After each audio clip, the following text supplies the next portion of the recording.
Well, we're at IBC 2017 and I'm with Kirk Edwardson, who's Head of Marketing at Espial. Hello, Kirk. Hey, John, good to see you. Now, last year you announced your Elevate software as a service platform. This year you've announced that's available in Europe as well. So just remind us what the key capabilities are on the platform, first of all. Yeah, the platform, so it's a hosted cloud-based platform.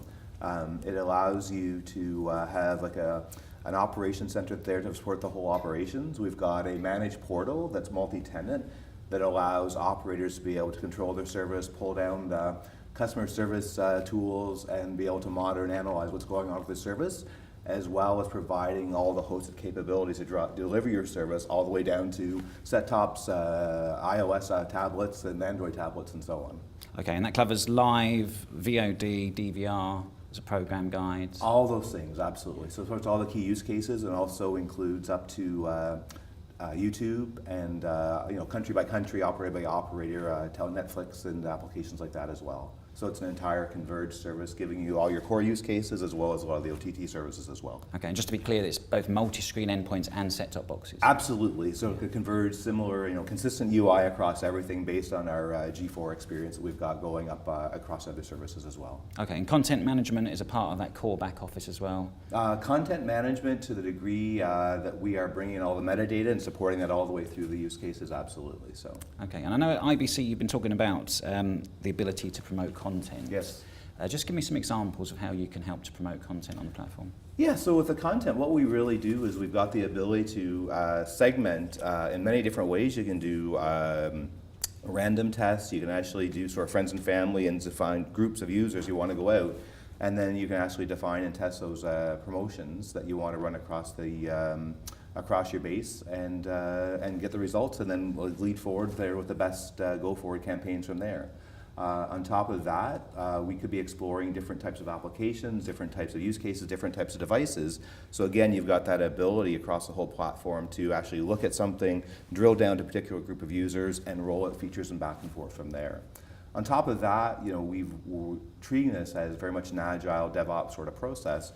So you're getting very regular cadence of drops with new capabilities as well. So operators can actually bring it into their lab, take a look at that as well, and be able to test the new features that are coming down the pipeline, and then decide how they want to roll those out and when they want to roll that as well. So it gives a great degree of flexibility to the operators to allow them to do that.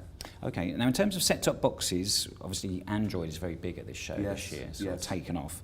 Now I think you've introduced Android TV as one of the devices you'll support as well. Yeah, absolutely. So I mean, we've seen, we've had a traditional proprietary approach for how we started with Elevate in North America. We've also supported RDK, as you know, over the years. It's been very important for us in terms of bringing that capability to market as well. And where we're seeing the market evolve to right now is that we think there's sort of two standards approach to how the market's going to go. So one's on the RDK side, that gives you a community of investment and involvement behind that whole program. And Android's the other one's emerging very quickly now, as you say, and getting lots of attention and lots of momentum heading into IBC and beyond. And so we've made that investment, and on our booth we're showing on a cross of several different vendors, so both typical managed set-top box, and we're showing some examples of consumer purchased Android as well. So we're rolling that out and supporting that across the whole our base as well. So any operator can have the choice to go with Android TV too. Okay, and you're also demonstrating Roku boxes on your stand. Tell us about that. Yeah, so again, we have to, as part of delivering to 40 operators or more as part of the overall service, we have to be able to deliver and drive towards where they want to get to. And so in responding to that, we've got the managed set-top boxes, we're introducing Android as well, and then Roku's another one that people are asking for.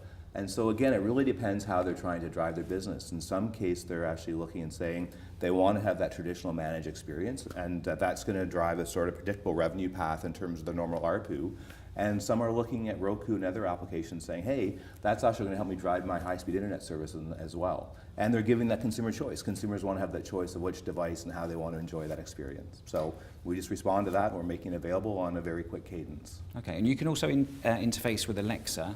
Yes. So what's the use of Elixir in this market? Yeah, so Alexa is really very interesting. I mean, it's actually emerged for us very quickly as well. It's been driven again by our operators pushing us towards getting there very quickly. We've introduced it just this month, and the way that it's being delivered and we're using it, We're supporting almost the entire use case across the platform. So you can go and tune to a channel.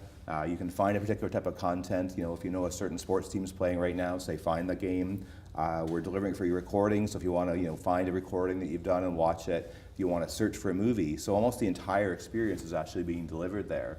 And I think what's really interesting, I think for us and the discovery has been that if you look about trying to navigate, some of that navigation and content discovery in the remote control world, it's actually a much slower experience than what you get with Alexa. So you can actually say, find me a movie with Matt Damon, or find me a George Clooney movie, whatever it may be, or tune to this channel. It actually tends to be a pretty quick experience. So you actually really see that. We think that's really going to take off very quickly.